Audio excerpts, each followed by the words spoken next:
अगर आप चाहते हैं शिवांगी फिल्म्स का वीडियो सबसे पहले आप तक पहुंचे, तो लाल बटन दबाकर हमारे चैनल को सब्सक्राइब करें और बेल आइकन दबाना न भूलें।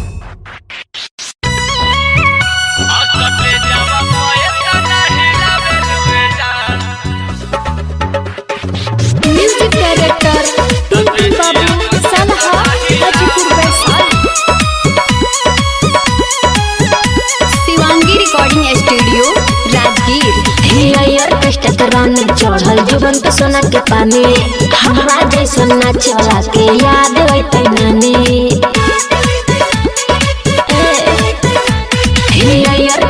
रानी चढ़ल जुबन पे सोना के पानी, हमरा जैसा नाचला के याद अइतै नानी। अनबिट को मरल चकावा है तू सटे जावा पाए तना हिलावे लुए जहां। अरे की बोला है पहले सुन की बोला युजे। सटे जावा पाए तना हिलावे लुए जहां, तसे जिया पके तना हिलावत हो तू।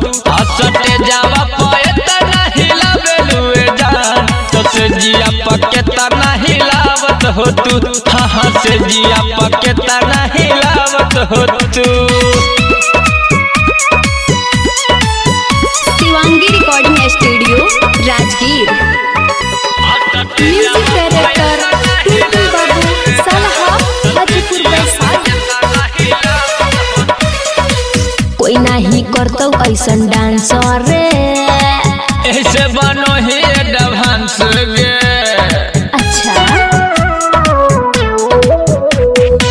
कोई नहीं करतो ऐसन डांसर रे, ऐसे बनो ही डांस गे। एही अदा पर फिदा भेलो हे सारा बाराती।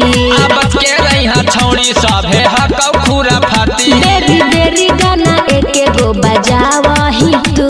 सटे जावा पाए तना हिलाबो ही गे जान। अरे कच्ची बोलही सुन ले कुछ बोला युजे।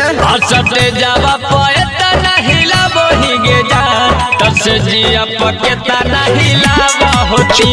सटे जावा पाए तना हिलाबो ही गे जान, तसे जिया पके तना हिलावा होती। हाँ से जिया पके तना हिलावा होती। सटे जावा पाए तना हिलावे लुए जान।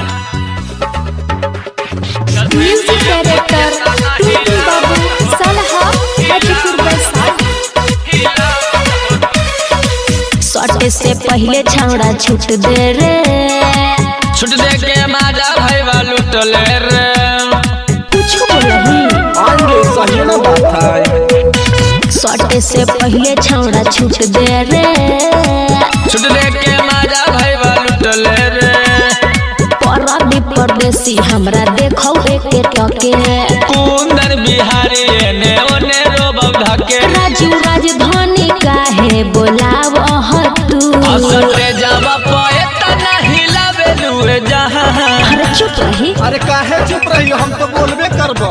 सटे जावा पाए तना हिलावे लुए जहां, तसे जिया पके तना हिलावत हो तू। सटे जावा पाए तना हिलावे लुए जहां, तसे जिया पके तना हिलावत होती। हाँ से जिया पके तना हिलावा होती। अरे चुप कर। Shivangi recording studio Rajgir.